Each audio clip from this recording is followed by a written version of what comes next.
Bonsoir, chers étudiants, bonsoir, chers professionnels. C'est Monsieur Dramé Khalifa Babakar. Je suis intervenant dans la science économique de gestion, précisément dans les filières transport, logistique et commerce international. Je suis enseignant, chercheur, formateur en transport et en commerce international. Alors, on se retrouve pour le module intitulé Transports internationaux. Il faut savoir que l'activité de transport est une activité quotidienne qui rythme la vie quotidienne est rythmée de part à part par le déplacement quotidien d'hommes et de femmes pour vaquer à leurs occupations. Donc le besoin de transport traduit juste le désir ou la nécessité de rapprocher des personnes, des biens ou bien des marchandises qui sont séparés par la distance. Parce qu'en matière de transport, la distance est un obstacle que bien sûr l'organisation des transports a pour but et pour effet de réduire bien sûr. Alors, le présent module intitulé Transports internationaux s'intéresse particulièrement à l'économie des transports et plus précisément aux transports multimodaux internationaux. Et vous savez tous que le transport est dit multimodal lorsqu'il implique au moins deux modes de transport, international lorsqu'il concerne au moins deux États. Donc, dans l'interprétation du module, nous nous intéresserons à l'étude de tous les modes de transport. D'accord? Nous commencerons d'abord par faire une présentation générale du module. Qu'entend-on par transport? Quelle est l'importance des transports dans l'économie? Quel rôle jouent les transports dans la formation du PIB? Transport et mondialisation, etc., etc. Ensuite, nous nous intéresserons au choix du mode de transport. Ah oui, parce que le choix du mode de transport quand même dépend pas mal de paramètres. Après, nous allons progresser. Nous allons voir l'évolution des systèmes de transport. Quelles sont les nouvelles technologies routières, les nouvelles technologies ferroviaires, les nouvelles technologies fluviales, les nouvelles technologies lacustres, pour terminer avec les deux géants, à savoir les nouvelles technologies aériennes et les nouvelles technologies maritimes, bien sûr. Après, nous nous intéresserons au système de transport, principalement la multimodalité et l'intermodalité. Et enfin, nous terminerons par des cas pratiques, bien sûr. D'accord? Alors, le présent module, bien sûr, comme vous pouvez le voir en image, s'intéresse au transport terrestre, à savoir le transport routier, le transport ferroviaire et le transport fluvial, s'intéresse aussi au transport aérien et au transport maritime. Et vous savez tous que le transport maritime, dont on dit même que c'est l'instrument de la mondialisation, bien sûr. Alors, le terme transport, le transport dérive du latin. Parce que le terme trans désignant au-delà, portare voulant dire porter. Donc le transport, dans un sens strict, est le fait de porter quelqu'un ou quelque chose d'un endroit à un autre. D'accord? Alors, le transport est une activité du secteur tertiaire. Il est défini comme étant toute activité par laquelle une personne physique ou morale déplace des personnes ou bien des marchandises d'un point A à un point B au moyen de véhicules réglementaires. Ces véhicules réglementaires, on y reviendra longuement, à savoir les camions, les wagons, les locomotives, les bateaux, les navires, les avions, aéronefs si vous voulez, aérostats et aérodynes, on reviendra sur ça plus tard. D'accord? Alors, comme vous pouvez le voir, le secteur des transports est fondamental dans la vie de nos sociétés. Pourquoi? Parce que la vie quotidienne, comme je l'ai dit tantôt, est rythmée de part en part par le déplacement quotidien d'hommes et de femmes qui circulent pour vaquer à leurs occupations.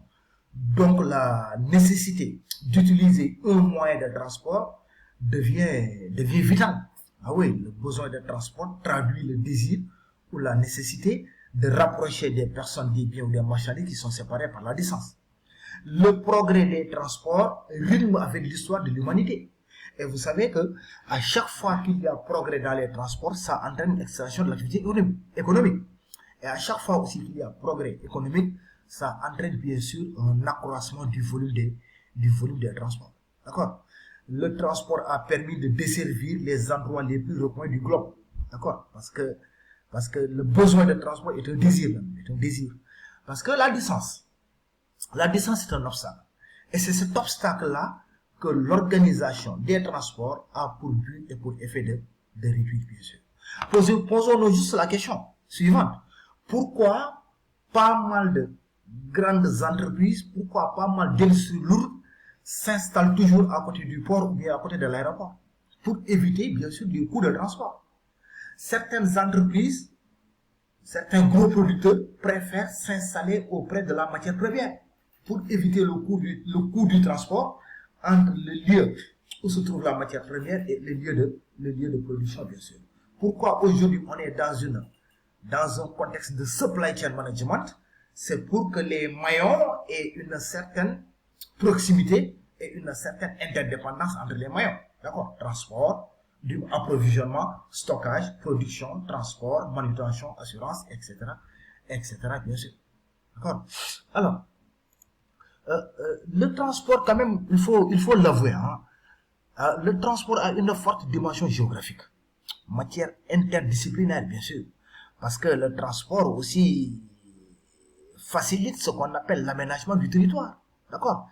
Le transport intervient dans l'économie, dans l'histoire, dans la politique, dans la sociologie, etc., etc. Parce que souvent, si je prends l'exemple d'une très grande agglomération comme Dakar, la problématique des transports s'est souvent posée. Et qu'est-ce qui l'explique? Mais c'est parce qu'une petite agglomération comme Dakar, superficie de 550 km², mais abrite le tiers de la population du Sénégal. D'accord? Tant que l'on ne réglera pas la décentralisation économique, tant qu'on ne réglera pas la décentralisation de certains services de Dakar vers l'intérieur des terres, mais je suis désolé, on ne réglera jamais le problème des transports à Dakar. D'accord? On a parlé de VDN, nouvelle VDN, extension de la VDN, le BRT, le TER, mais vous voyez que toujours les embouteillages sont toujours d'actualité. D'accord? Donc l'aménagement du territoire aussi est un élément fondamental, bien sûr. D'accord? Le transport est aussi au cœur des préoccupations de la géographie. D'accord? Pourquoi? Parce que les infrastructures, les installations terminales, ports, aéroports, gares, plateformes, contribuent à l'organisation de l'espace, à l'aménagement de l'espace, bien sûr. D'accord? Les transports sont les vaisseaux sanguins du corps d'air, des pays, des régions, des villes, etc. D'accord? Je parle pas aussi de l'agriculture, de l'élevage, du tourisme, etc. Des services, parce que le transport aussi fait partie du secteur tertiaire. Donc le transport est un service. Le transporteur même, la loi en a fait un prestataire de service, bien sûr. D'accord? Donc les transports constituent un secteur d'activité à part entière, bien sûr. D'accord? Malgré ses contraintes, malgré ses contraintes aussi. D'accord? Alors, on va essayer de parler de quelques notions fondamentales. Les déplacements. Parce que le transport est un déplacement. Déplacement de personnes, de biens, de marchandises, d'un endroit à un autre. D'accord? En utilisant des voies, que ce soit la voie ferroviaire, la voie routière, la voie fluviale, la voie maritime, la voie aérienne ou bien les conduites. Ah oui, les transports par conduite, on a tendance à les oublier dans le débat, mais ils font partie aussi des modes de transport. Là, je sous-entends les gazoducs, les oléoducs, les aqueducs, les pipelines, etc., etc. D'accord? Les modes de transport, bien sûr, nécessitent des installations. Ah, d'accord?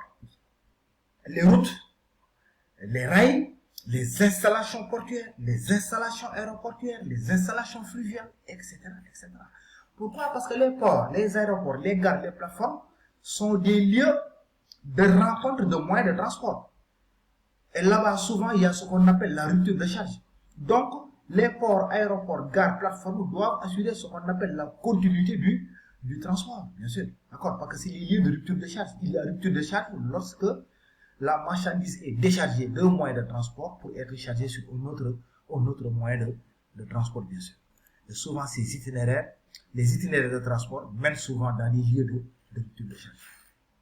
Alors, maintenant, pour camper le débat, Le module intitulé Transports internationaux se rapporte plus particulièrement à l'économie des transports et précisément aux transports multimodaux internationaux.